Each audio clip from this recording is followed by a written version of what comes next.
یوم آزادی 14 اگست 1947 کو اللہ تعالیٰ کی رحمتوں اور برکتوں اور قائد اعظم محمد علی جناح رحمۃ اللہ علیہ کی کوششوں سے ہمارا پیارا وطن دنیا کے نقشے پر ابھرا۔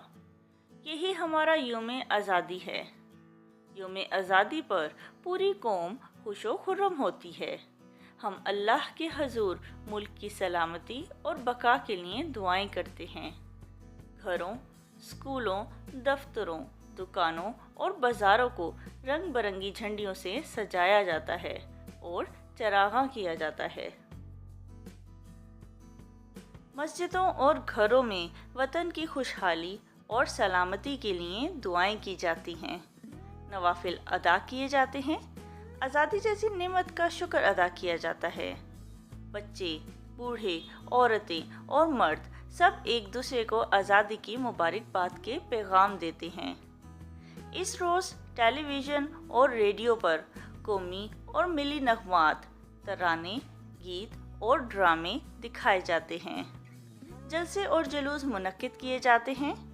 یوم آزادی پر بابائے قوم، قائد اعظم اور ملک اور قوم کے عظیم رہنماؤں کو خراج تحسین پیش کیا جاتا ہے۔ اسلام آباد اور صوبائی صدر مقامات پر فوج کی پریڈ قابل دید ہوتی ہے۔ 14 اگست 1947 پاکستان کی تاریخ کا بہت اہم دن ہے۔ یہ دن انتہائی عقیدت اور احترام سے منایا جاتا ہے۔ اس دن مسلمانوں نے انگریزوں کی غلامی سے چھٹکارا حاصل کیا تھا۔ پاکستان میں ہم آزادی کی زندگی گزار رہے ہیں۔